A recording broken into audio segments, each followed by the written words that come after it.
नमस्कार दोस्तों, चलिए बात कर लेते हैं उत्तर प्रदेश के सभी 75 जिलों की आज की ताजा बड़ी महत्वपूर्ण खबरों की। उससे पहले वीडियो को लाइक शेयर जरूर करें और साथ ही ये भी बताएं कि आप इस वीडियो को किस जिले, शहर या गांव से देख रहे हैं। नोएडा में सैलरी को लेकर फैक्ट्री मजदूरों का हिंसक बवाल, सड़कों पर आगजनी और भारी पथराव। योगी सरकार ने तुरंत एक्शन लेते हुए बढ़ाया 3000 रुपये का वेतन। उत्तर प्रदेश के अप्रैल महीने में ही भीषण गर्मी ने तोड़े सारे रिकॉर्ड। लखनऊ से नोएडा तक पारा पहुंचा 41 डिग्री के पार। मौसम विभाग ने जारी की भयंकर हीट वेव चेतावनी। यूपी के उत्तराखंड विकास को मिलेगी नई और तेज रफ्तार। पीएम मोदी ने किया स्टेट इकोनॉमिक कॉरिडोर का शानदार उद्घाटन। सीएम योगी ने गिनाए इसके जबरदस्त फायदे। बाबा साहेब की जयंती पर सीएम योगी का प्रदेशवासियों को बड़ा तोहफा। यूपी के सभी 75 जिलों में अम्बेडकर नगर मूर्ति के पास बनेगी शानदार बाउंड्री वॉल और छतरी।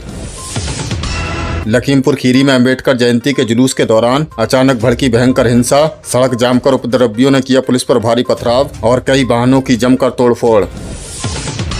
राजधानी लखनऊ के एक नामी अस्पताल में चौथी मंजिल से गिरकर अस्पताल प्रबंधक ने बताया खुदकुशी, तो परिजनों ने लगाया हत्या का सनसनीखेज आरोप। नोएडा में तेज रफ्तार के शौक का दिखा खौफनाक कहर। स्पोर्ट्स बाइक दौड़ा रही 19 साल की लड़की की डिवाइडर से टकराने से दर्दनाक मौत। पीछे बैठा दोस्त बना रहा था स्टंट की रील। झांसी में गैस एजेंसी के कर्मचारियों की गुंडागर्दी का लाइव वीडियो आया सामने। सिलेंडर की डिलीवरी को लेकर हुए मामूली विवाद में ग्राहक को लात घूंसों से सड़क पर बेरहमी से पीटा। बागपत के मलकपुर शुगर मिल में गैस लीक होने से मची भारी अफरा तफरी। ड्यूटी पर तैनात सुरक्षा गार्ड की मौत। 3 कर्मचारियों की हालत बेहद गंभीर। यूपी के 7 प्रमुख शहरों में अब रविवार को होगी प्रॉपर्टी की रजिस्ट्री। छुट्टी के दिन काम होने से नौकरी पेशा लोगों को मिलेगी बड़ी सहूलियत। पहाड़ी देश के संकट का असर अब वाराणसी के पर्यटन उद्योग पर भी दिखा। विदेशी पर्यटकों की संख्या घटाने से काशी के घाटों पर दिखी कमी। नए परिसीमन के बाद उत्तर प्रदेश में लोकसभा सीटों की संख्या 80 से बढ़कर 125 होने का अनुमान। राज्य के राजनीतिक समीकरणों में हो सकता है बड़ा बदलाव। सोलर दीदी अभियान, यूपी में महिलाएं ला रही हैं क्लीन एनर्जी क्रांति। उत्तर प्रदेश में पीएम सूर्य घर मुफ्त बिजली योजना को रफ्तार देने के लिए सोलर दीदी अभियान तेजी से आगे बढ़ रहा है। सीएम योगी आदित्यनाथ के निर्देश पर महिलाओं को इस मॉडल के केंद्र में रखा गया है। ताजा आंकड़ों के मुताबिक वाराणसी में 111 और अयोध्या में 148 सोलर दीदियां घर घर जाकर लोगों को रूफटॉप सोलर पैनल लगवाने के फायदे बता रही हैं। इस काम से इन महिलाओं को स्थानीय निकाय द्वारा 1000 रुपए का प्रोत्साहन भी दिया जा रहा है। यूपी नेडा के मुताबिक ये पहल न केवल क्लीन एनर्जी के लक्ष्य को तेजी से पूरा करेगी, बल्कि महिलाओं को आर्थिक रूप से भी सशक्त और आत्मनिर्भर बना रही है। आउटसोर्स कर्मियों के लिए खुशखबरी, मानदेय बढ़ाने की तैयारी में योगी सरकार। नोएडा के अन्य औद्योगिक क्षेत्र में कर्मचारियों के उग्र प्रदर्शन और लंबे समय से चल रही मांग को देखते हुए मुख्यमंत्री योगी आदित्यनाथ ने आउटसोर्सिंग कर्मियों के मानदेय में बढ़ोतरी के कड़े संकेत दिए हैं। प्रदेश में इस वक्त 4 लाख से ज्यादा आउटसोर्स कर्मचारी अलग अलग सरकारी विभाग में अपनी सेवाएं दे रहे हैं। जल्द ही सरकार आउटसोर्स सेवा नियम के जरिए एक नई और पारदर्शी नीति लागू करने जा रही है, जिससे ठेकेदारी प्रथा पर लगाम लगेगी। खबर है कि कर्मचारियों के वेतन में 8 से 11,000 रुपए तक का बम्पर इजाफा हो सकता है, जिससे बढ़ती महंगाई में उन्हें बड़ी राहत मिलेगी।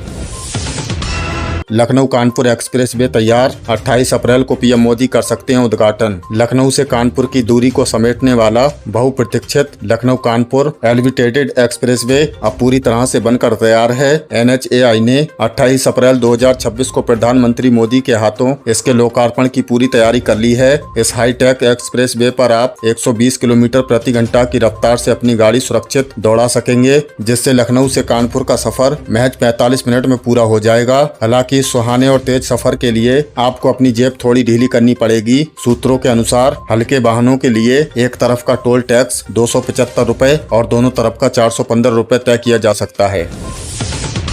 किसानों पर संकट, 82 लाख किसानों ने नहीं कराई फार्मर रजिस्ट्री। यूपी सरकार ने किसानों की पहचान सुनिश्चित करने और सरकारी योजनाओं का लाभ उन तक सीधे पहुंचाने के लिए फार्मर आईडी को पूरी तरह अनिवार्य कर दिया है। लेकिन हैरानी की बात यह है कि प्रदेश के लगभग 82 लाख किसानों ने अब तक अपना रजिस्ट्रेशन नहीं करवाया है। अगर आप भी इसमें शामिल हैं तो सावधान हो जाइए। बिना फार्मर रजिस्ट्री के ना तो आप न्यूनतम समर्थन मूल्य पर अपनी गेहूं की फसल बेच पाएंगे और न ही आपको पीएम किसान सम्मान निधि या बीज खाद पर मिलने वाली सब्सिडी का कोई फायदा मिलेगा। इसलिए बिना देरी किए अपना रजिस्ट्रेशन जरूर करवा लें। चित्रकूट में शिक्षा की बड़ी कार्रवाई, 5 हेडमास्टर और 2 शिक्षक सस्पेंड। यूपी के सरकारी स्कूलों में पढ़ाई और अनुशासन से कोई भी समझौता नहीं होगा, ये सख्त संदेश चित्रकूट से आई इस खबर से साफ हो गया है। चित्रकूट में शिक्षा विभाग ने एक बड़ी और सख्त कार्रवाई करते हुए एक ही दिन में 5 हेडमास्टर और 2 सहायक अध्यापकों को सस्पेंड कर दिया है। ये कार्रवाई स्कूलों में लगातार मिल रही शिकायतों, ड्यूटी में लापरवाही, मिड डे मील के वितरण में गड़बड़ी और बिना बताए ड्यूटी से गायब रहने के चलते की गई है। बीएसए ने कड़ी चेतावनी देते हुए साफ कर दिया है कि नौनिहालों के भविष्य के साथ खिलवाड़ करने वाले किसी भी लापरवाह शिक्षक को बख्शा नहीं जाएगा। सरकारी कर्मचारियों के लिए जल्द आ रही है यूपी ट्रांसफर पॉलिसी 2026। गर्मियों का मौसम आते ही उत्तर प्रदेश के लाखों सरकारी कर्मचारियों को तबादला नीति का बेसब्री से इंतजार रहता है। खबर है कि योगी सरकार बहुत जल्द यूपी ट्रांसफर पॉलिसी 2026 का आधिकारिक ऐलान करने वाली है। शासन स्तर पर इसका ड्राफ्ट अंतिम चरण में है। इस बार नीति में पारदर्शिता लाने के लिए कई कड़े नियम लागू किए जा सकते हैं। एक ही जिले या एक ही मंडल में सालों से जमे अफसरों और बाबुओं को इस बार दूसरी जगह शिफ्ट किया जाएगा। इसके अलावा यदि पति पत्नी दोनों सरकारी सेवा में हैं, तो उन्हें एक ही जिले में तैनात करने को प्राथमिकता दी जाएगी। दिव्यांगों और गंभीर बीमारी से जूझ रहे कर्मचारियों को भी तबादलों में विशेष छूट मिलेगी। न्यूनतम मजदूरी बढ़ाने का विरोध, नोएडा के एमएसएमई सेक्टर ने खोला मोर्चा। नोएडा से एक बड़ी खबर सामने आ रही है, जहां न्यूनतम मजदूरी को लेकर औद्योगिक तनाव गहराता जा रहा है। हाल ही में गौतम बुद्ध नगर में न्यूनतम मजदूरी में 21% तक की भारी बढ़ोतरी का ऐलान किया गया था, जिसका अब एमएसएमई सेक्टर ने कड़ा विरोध शुरू कर दिया है। छोटी और मझोली फैक्ट्रियों के संचालकों का कहना है कि मजदूरी में अचानक इतना बड़ा इजाफा करने के लिए नुकसानदायक साबित होगा। उनका तर्क है कि अगर नियम जबरन थोपा गया तो कई छोटी औद्योगिक इकाइयां आर्थिक दबाव में आकर बंद हो जाएंगी, जिससे उल्टा बेरोजगारी का खतरा पैदा हो जाएगा। उद्यमियों ने योगी सरकार से इस फैसले पर तत्काल पुनर्विचार करने की मांग उठाई है। पीएम मोदी का यूपी दौरा, दिल्ली देहरादून इकोनॉमी कॉरिडोर का उद्घाटन। प्रधानमंत्री नरेंद्र मोदी ने उत्तर प्रदेश और उत्तराखंड के लोगों को एक बहुत बड़ी सौगात दी है। पीएम मोदी ने 12,000 करोड़ रुपए की भारी भरकम लागत से बने 113 किलोमीटर लंबे दिल्ली देहरादून इकोनॉमी कॉरिडोर का उद्घाटन किया है। इस अत्याधुनिक एक्सप्रेस वे के शुरू होने से अब दिल्ली से देहरादून का सफर 6 की जगह महज 2.5 घंटे में पूरा हो सकेगा। खास बात यह है कि ये वन्य जीवों की सुरक्षा को ध्यान में रखते हुए सहारनपुर और उसके आसपास के इलाकों में 12 किलोमीटर लंबा एशिया का सबसे बड़ा एलिवेटेड वाइल्ड लाइफ कॉरिडोर भी बनाया गया है। इससे जंगली जानवरों और तेज रफ्तार वाहनों के बीच होने वाले सड़क हादसों पर पूरी तरह लगाम लगेगी। वाहन मालिकों के लिए सख्त नियम, बिना HSRP के नहीं मिलेगा प्रदूषण प्रमाण पत्र। अगर आप उत्तर प्रदेश में वाहन चलाते हैं तो ये खबर आपके लिए बहुत जरूरी है। 15 अप्रैल 2026 से पूरे प्रदेश में नया नियम लागू हो गया है। अब जिन वाहनों पर हाई सिक्योरिटी रजिस्ट्रेशन प्लेट नहीं लगी होगी, उन्हें प्रदूषण जांच केंद्रों से प्रदूषण प्रमाण पत्र जारी नहीं किया जाएगा। परिवहन विभाग ने साफ कर दिया है कि बिना वैध HSRP के PUC पोर्टल पर डेटा सिंक नहीं होगा। इस नियम का उल्लंघन करने पर वाहन स्वामियों पर जुर्माना लगाया जा सकता है और चालान भी कटेंगे। सरकार का ये कदम वाहनों की सुरक्षा सुनिश्चित करने और फर्जी नंबर प्लेट पर लगाम लगाने के लिए उठाया गया है। हेल्पलाइन 14,566 का कमाल, 553 शिकायतों का हुआ 100% समाधान। योगी सरकार का न्याय सबके लिए संकल्प धरातल पर रंग ला रहा है। समाज कल्याण विभाग द्वारा संचालित हेल्पलाइन नंबर 14,566 बुजुर्गों, विधवाओं और दिव्यांगजनों के लिए वरदान साबित हो रही है। हाल ही में आए आंकड़ों के अनुसार इस हेल्पलाइन नंबर पर दर्ज की गई सभी 553 शिकायतों का 100% निस्तारण कर दिया गया है, चाहे वह पेंशन से जुड़ी हो या किसी सरकारी योजना में लाभ पाने में आ रही बाधा। इस हेल्पलाइन नंबर के जरिए तुरंत कार्रवाई की जा रही है। सीएम योगी ने अधिकारियों को निर्देश दिया है कि समाज के सबसे निचले पायदान पर खड़े व्यक्ति की बात सुनी जाए और उनकी समस्याओं का समाधान समय सीमा के भीतर हो। बिजली विभाग का नॉक द डोर अभियान, 7 दिनों तक घर घर पहुंचेंगे अधिकारी। उत्तर प्रदेश पावर कॉर्पोरेशन ने बिजली चोरी रोकने और पेंडिंग बिलों की वसूली के लिए आज से 7 दिवसीय विशेष अभियान शुरू कर दिया है। इस अभियान के तहत बिजली विभाग के कर्मचारी और अधिकारी सीधे आपके दरवाजे पर दस्तक देंगे। वे न केवल बकाया बिलों का भुगतान कराएंगे, बल्कि जिन घरों में कनेक्शन नहीं है वहाँ मौके पर ही नया कनेक्शन भी देंगे। इसके अलावा स्मार्ट मीटरों की शिकायतों और खराब मीटरों को बदलने का काम भी प्राथमिकता पर किया जाएगा। अधिकारियों का कहना है कि इस 7 डे स्पेशल कैंपेन का मकसद उपभोक्ताओं की समस्याओं को सुलझाना और विभागीय राजस्व को बढ़ावा देना। अगर आपका बिल बकाया है तो इसे तुरंत जमा कर कार्रवाई से बचें। साइबर ठगों का नया जाल, पढ़े लिखे लोग बन रहे हैं आसान शिकार। आज के दौर में साइबर अपराधी आम लोगों से कहीं ज्यादा अक्लमंद और नौकरी पेशा लोगों को अपना निशाना बना रहे हैं। बिजनौर में एक ताजा मामले में सामने आया है, जहां इंडियन ऑयल के एक प्रबंधक से निवेश के नाम पर 38 लाख रुपए की ठगी कर ली गई। साइबर अब टेलीग्राम ग्रुप्स और फेक इन्वेस्टमेंट ऐप के जरिए मोटा मुनाफा कमाने का लालच देकर लोगों को फंसा रहे हैं। यूपी साइबर सेल ने चेतावनी जारी की है कि किसी भी अनजान लिंक पर क्लिक न करें और घर बैठे पैसे कमाएं जैसे विज्ञापनों से दूर रहें। अगर आपके साथ कोई धोखाधड़ी होती है तो तुरंत 1930 पर कॉल कर अपनी शिकायत दर्ज कराएं। लखीमपुर खीरी में बवाल, अंबेडकर प्रतिमा को लेकर बड़े दो पक्ष। लखीमपुर खीरी के बाकेगंज इलाके से एक तनावपूर्ण खबर आ रही है। यहां डॉक्टर भीमराव अंबेडकर की प्रतिमा स्थापित करने को लेकर दो गुटों के बीच इतना विवाद बढ़ गया कि पथराव और आगजनी की नौबत आ गई। उपद्रवियों ने पुलिस पर भी पत्थर बरसाए, जिसके बाद हालात काबू में करने के लिए पुलिस को लाठीचार्ज करना पड़ा। करीब 4 घंटे तक इस मामले में अफरा तफरी का माहौल रहा। प्रशासन ने फिलहाल भारी पुलिस बल तैनात कर दिया है और शांति व्यवस्था बनाए रखने की अपील की है। पीएम किसान सम्मान निधि की 23वीं किस्त का अलर्ट। जिन किसानों को 22वीं किस्त का पैसा नहीं मिला है वो आज ही निपटा लें ये काम, वरना अगली किस्त भी अटक जाएगी। किसान भाइयों के लिए एक बहुत ही जरूर अपडेट निकलकर सामने आ रहा है। जैसा कि आप जानते हैं कि मार्च 2026 में प्रधानमंत्री मोदी जी ने पीएम किसान सम्मान निधि की 22वीं किस्त के 2000 रुपए करोड़ों किसानों के बैंक खातों में डीबीटी के माध्यम से ट्रांसफर किए थे। लेकिन कई किसान ऐसे हैं जिन्हें तकनीकी कारणों के कारण अभी तक ये पैसा नहीं मिला है। अगर आप भी उन्हीं में से एक हैं तो आपको तुरंत ये जरूरी काम निपटाने होंगे ताकि आने वाली 23वीं किस्त बिना रुकावट आपके खाते में आ सके। पहला काम यह है कि आपको अपने बैंक खाते को अपने आधार कार्ड से लिंक करना होगा और डीबीटी सर्विस चालू करवानी होगी। इसके अलावा पीएम किसान पोर्टल पर जाकर ई-केवाईसी जल्द से जल्द पूरा कर लें और जमीन के कागजातों का बूथ सत्यापन भी कराएं। सरकार ने साफ कर दिया है कि जिन किसानों के खातों में ये 3 चीजें आधार सीडिंग, ई-केवाईसी और लैंड सीडिंग पूरी नहीं होगी, उन्हें योजना का लाभ नहीं मिलेगा। इसलिए आप अपने नजदीकी जन सेवा केंद्र CSC पर जाकर आज ही अपनी स्थिति चेक करें।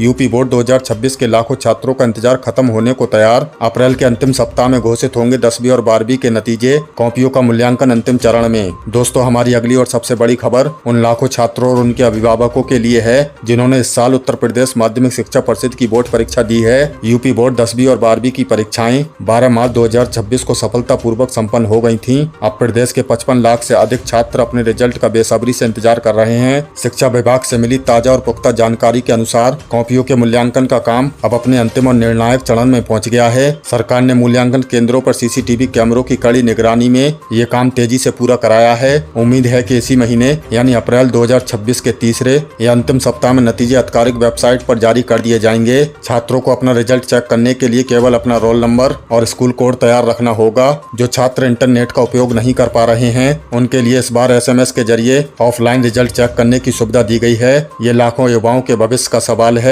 इसीलिए चैनल से जुड़े रहें। रिजल्ट की तारीख आते ही हम आपको तुरंत अपडेट करेंगे।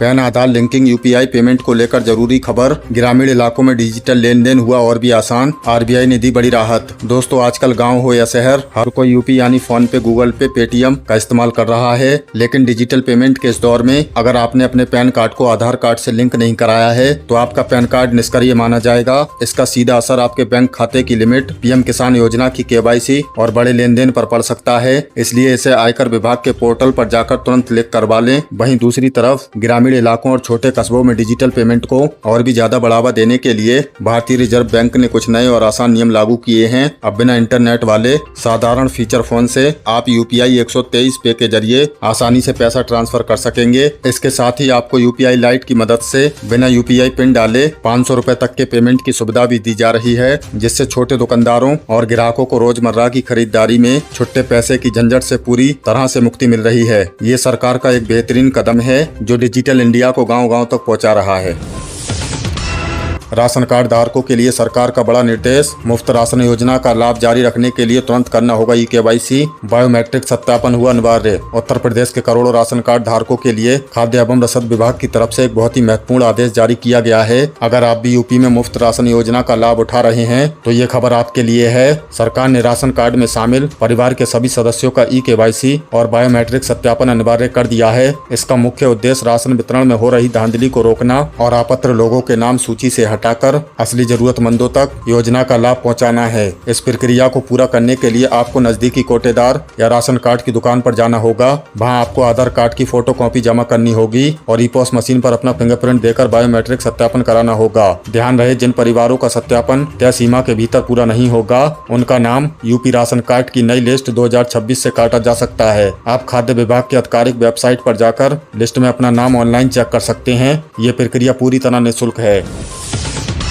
यूपीपीसीएल ओटीएस योजना 2026 का बड़ा अलर्ट। क्या अभी भी मिल रहा है बिजली बिल में 100% ब्याज माफी? जानिए पूरी और 100% सच्ची जानकारी। दोस्तों, पिछले कुछ दिनों से व्हाट्सएप और सोशल मीडिया पर ये भ्रामक खबरें फैलाई जा रही हैं कि यूपी में बिजली बिल बकायेदारों के लिए ओटीएस यानी एक मुश्त समाधान योजना अभी भी चल रही है। आज 16 अप्रैल को हम आपको इसकी 100% सच्ची और प्रमाणिक जानकारी दे रहे हैं ताकि आप ठगी का शिकार ना हो। सच्चाई ये है कि Uttar Pradesh power corporation limited की ये योजना 28 फरवरी 2026 को पूरी तरह से समाप्त हो चुकी है। जी हां, आपने बिल्कुल सही सुना। अगर आपके पास कोई भी मैसेज या लिंक आता है जिसमें अभी भी 100% सरचार्ज माफी का दावा किया जा रहा है तो उस पर भूलकर भी क्लिक ना करें। वह पूरी तरह से फेक और साइबर ठगी का हिस्सा हो सकता है। फिलहाल विभाग की तरफ से ऐसी कोई भी नई योजना चालू नहीं की गई है।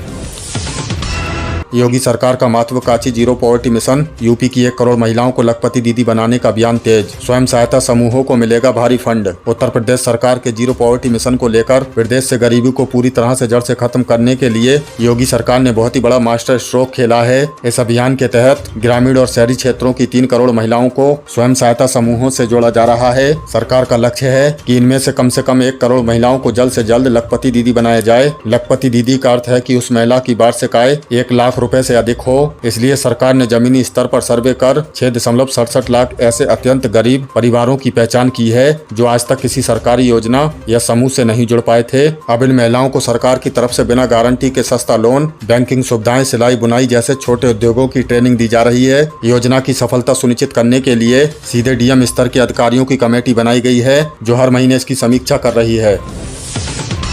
मुख्यमंत्री कन्या सुमंगला योजना 2026। बेटियों के जन्म और पढ़ाई के लिए 25,000 रुपए की सहायता। भ्रामक जानकारियों से बचें। दोस्तों, मुख्यमंत्री कन्या सुमंगला योजना को लेकर ग्रामीण इलाकों में अक्सर ये भ्रांति फैलाई जाती है कि इस योजना का पैसा बेटियों की शादी के लिए दिया जाता है, लेकिन हम यहाँ स्पष्ट रूप से आपको बताना चाहते हैं कि ये योजना शादी के लिए नहीं बल्कि पूरी तरह से बेटी के जन्म और उसकी शिक्षा को बढ़ावा देने के लिए है। उत्तर प्रदेश सरकार ने अब इस योजना के तहत दी जाने वाली धनराशि को 15,000 रुपए से बढ़ाकर 25,000 रुपए कर चुकी है। ये 25,000 रुपए की धनराशि एक साथ नहीं मिलती बल्कि 6 अलग अलग चरणों में दी जाती है। उदाहरण के तौर पर बेटी के जन्म पर 5,000 रुपए और साल का टीकाकरण पूरा होने पर 2,000 रुपए और कक्षा 1 से लेकर 6 और 9 में दाखिला लेने पर क्रमशः 3,000 रुपए और 5,000 रुपए की सहायता दी जाती है। अंत में 10वीं या 12वीं के बाद ग्रेजुएशन या डिप्लोमा में दाखिला लेने पर 7,000 रुपए मिलते हैं। जिन परिवारों की वार्षिक आय 3 लाख रुपए तक है और उनके परिवार में अधिकतम 2 बेटियां हैं, वे महिला एवं बाल विकास विभाग के आधिकारिक पोर्टल पर जाकर आज ही इसके लिए आवेदन कर सकते हैं। ये योजना सुनिश्चित करती है कि बेटियों की पढ़ाई में कोई भी आर्थिक बाधा न आए। यूपी के लाखों पेंशन धारकों के लिए योगी सरकार का बड़ा तोहफा। 1 अप्रैल 2026 से पेंशन राशि में हुआ इजाफा। अब हर महीने मिलेंगे 1,500 रुपए। उत्तर प्रदेश के बुजुर्गों, निराश्रित महिलाओं, विधवाओं और दिव्यांगजनों के लिए एक शानदार खुशखबरी है। यूपी सरकार ने अपनी विभिन्न पेंशन योजनाओं की राशि में बड़ा इजाफा किया है। समाज कल्याण विभाग द्वारा जारी किए गए नियमों के अनुसार 1 अप्रैल 2026 से पेंशन की राशि 1,000 रुपए से बढ़कर 1,500 रुपए प्रति माह कर दी गई है। यानी अब हर लाभार्थियों को 3 महीने में 3,000 रुपए की जगह 4,500 रुपए सीधे बैंक खाते में ट्रांसफर किए जाएंगे। बढ़ा हुआ पैसा इसी अप्रैल महीने से मिलना शुरू हो जाएगा। हालांकि विभाग ने एक बार फिर चेतावनी दी है कि इस बढ़ी हुई पेंशन का लाभ केवल उन्हीं लाभार्थियों को मिलेगा जिन्होंने अपने आधार कार्ड को बैंक खाते से लिंक करा लिया है और अपना वार्षिक जीवन प्रमाण पत्र जमा कर दिया है। अगर आपका केवाईसी अधूरा है तो बढ़ा हुआ पैसा अटक सकता है। आयुष्मान भारत योजना का नया नियम 5 लाख मुफ्त इलाज जारी रखने के लिए ई-केवाईसी करना हुआ अनिवार्य। अगर आपके परिवार के पास 5 लाख रुपए तक के मुफ्त इलाज वाला आयुष्मान कार्ड मौजूद है तो राष्ट्रीय स्वास्थ्य प्राधिकरण की तरफ से एक जरूरी दिशा निर्देश जारी किया गया है। योजना को पूरी तरह से पारदर्शी बनाने और फर्जी कार्ड धारकों को हटाने के लिए अब सभी मौजूदा कार्ड धारकों का ई-केवाईसी अनिवार्य कर दिया गया है। विभाग की तरफ से स्पष्ट किया गया है कि जो लोग तय सीमा के भीतर अपना ई-केवाईसी पूरा नहीं करेंगे उनका कार्ड पोर्टल पर अस्थायी रूप से निष्क्रिय किया जा सकता है, जिससे अस्पताल में भर्ती होते समय परेशानी उठानी पड़ सकती है। केवाईसी प्रक्रिया बेहद आसान है। आप अपने स्मार्टफोन में आयुष्मान ऐप डाउनलोड कर फेस ऑथेंटिकेशन के जरिए खुद ही अपना और अपने परिवार का केवाईसी कर सकते हैं। इसके अलावा आप नजदीकी जनसेवा केंद्र CSC या किसी भी सूचीबद्ध सरकारी अस्पताल के आयुष्मान मित्र से संपर्क करके फिंगरप्रिंट के माध्यम से इसे अपडेट करवा सकते हैं। यूपी में महिलाओं के लिए सेफ मोबिलिटी प्रोग्राम 2026 ई-रिक्शा के जरिए 1000 महिलाओं को मिलेगा रोजगार। आत्मनिर्भरता की ओर योगी सरकार का बड़ा कदम। उत्तर प्रदेश सरकार उत्तर प्रदेश में महिला शक्तिकरण और रोजगार को बढ़ावा देने के लिए एक नई और अभिनव योजना की शुरुआत की गई है। अप्रैल 2026 में यूपी सरकार और संबंधित विभागों ने सेफ मोबिलिटी प्रोग्राम लॉन्च किया है। इस अनूठी योजना का मुख्य लक्ष्य प्रदेश की महिलाओं को सुरक्षा के साथ साथ आजीविका के मजबूत साधन उपलब्ध कराना है। इस अभियान के तहत पहले चरण में 1000 से अधिक महिलाओं को सीधा ई-रिक्शा प्रदान किए जा रहे हैं, ताकि वे ड्राइविंग के क्षेत्र में उतरकर खुद को आत्मनिर्भर बना सकें। सरकार इन महिलाओं को सिर्फ ई-रिक्शा नहीं दे रही है, बल्कि उन्हें प्रोफेशनल ड्राइविंग की ट्रेनिंग, रोड सेफ्टी के नियम और सॉफ्ट स्किल भी सिखाए जा रहे हैं। इससे न शहरों में महिलाओं के लिए परिवहन सुरक्षित होगा, बल्कि ई-रिक्शा चालकों की आमदनी में भी सीधा इजाफा होगा। सरकार की इस पहल से उन महिलाओं को विशेष रूप से लाभ मिलेगा जो आर्थिक रूप से कमजोर वर्ग से आती हैं। ये योजना इस बात का प्रमाण है कि यूपी अब तेजी से बदल रहा है। यूपी कर्ज माफी योजना 2026 का सच, क्या सच में फिर से माफ हो रहा है 1 लाख रुपए तक का लोन? जानिए इस वायरल खबर की 100% असली सच्चाई। किसान भाइयों, आजकल यूट्यूब चैनलों और वेबसाइट पर यह दावा किया जा रहा है कि यूपी सरकार 2026 में किसानों का 1 लाख रुपए तक का कर्ज माफ करने के लिए नए फॉर्म भरवा रही है। आज हम इस खबर का पूरा फैक्ट चेक कर रहे हैं, ताकि आप किसी भी धोखाधड़ी में ना फंसे। सच्चाई ये है कि वर्तमान में यूपी कृषि विभाग द्वारा कर्ज माफी के लिए कोई भी नया आवेदन नहीं मांगा जा रहा है। दरअसल साल 2017 में किसान कर्ज राहत योजना शुरू हुई थी। उसी के तहत जिन किसानों के मामले में कोई तकनीकी गड़बड़ी थी या जिनके नाम पेंडिंग में रह गए थे, सिर्फ उनका डाटा ही किसान रेड पोर्टल पर क्लियर किया जा रहा है। यानी अगर आपने पहले से आवेदन किया हुआ था और आपका मामला अटका हुआ था, तो आप पोर्टल पर जाकर अपना स्टेटस चेक कर सकते हैं। लेकिन किसी भी ऐसे दलाल या फर्जी लिंक के चक्कर में ना पड़े जो आपसे 2026 की नई कर्ज माफी के नाम पर पैसे या बैंक खाते की जानकारी मांग रहा हो। सावधान रहें और सटीक जानकारी पर ही भरोसा रखें। तो दोस्तों, ये थी उत्तर प्रदेश की आज की ताजा बड़ी महत्वपूर्ण खबरें। इनमें से आपको कौन सी खबर सबसे ज्यादा महत्वपूर्ण लगी, कमेंट में जरूर बताएं। वीडियो अच्छी लगी तो वीडियो को लाइक कर दें और चैनल पर नए तो प्लीज चैनल को सब्सक्राइब कर लें। हमारे चैनल पर आपको उत्तर प्रदेश से जुड़ी सभी ताजा अपडेट मिलती रहेंगी। मिलते हैं अगली किसी वीडियो में नई खबरों के साथ। तब तक के लिए धन्यवाद।